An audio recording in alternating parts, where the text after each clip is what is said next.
Another example of that kind of a problem with you have a constitutional, you have state statutes, they don't mesh, is in Minnesota. In Minnesota, the state constitution says that the following categories of people can't vote. People convicted of treason or felonies, people under guardianship, and people who are insane or not mentally competent. So that's what the Constitution says.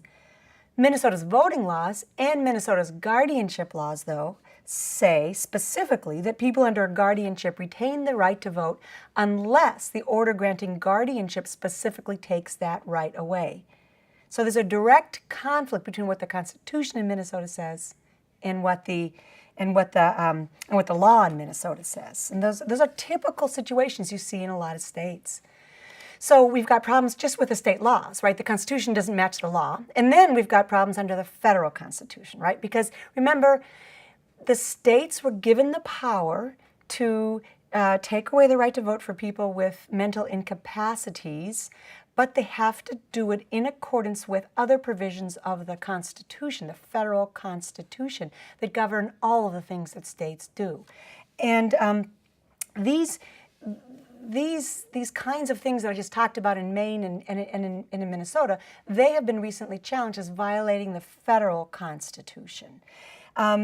So even though there's no specific right to vote in the Constitution, like a right to free speech, right? You can't take away something that's a fundamental right. It's a basic fundamental liberty interest of American citizen.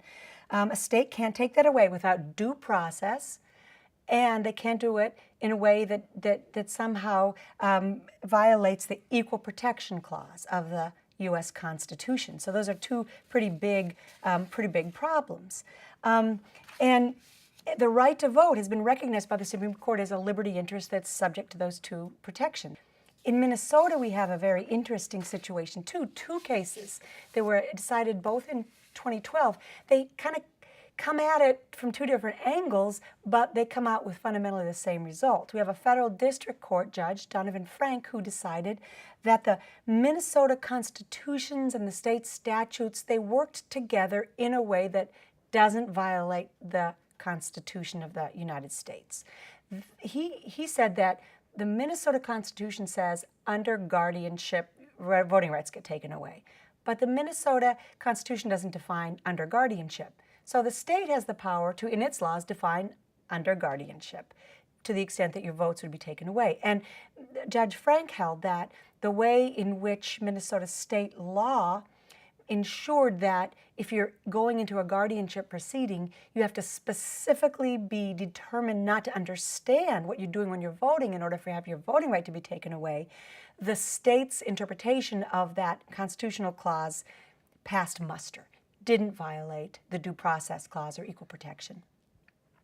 So another decision that was handed down a couple of months later by a Judge Quam in one of the probate courts actually followed the decision in Maine and said that Minnesota's constitutional provisions violated due process and equal protection and were actually unconstitutional under the federal Constitution.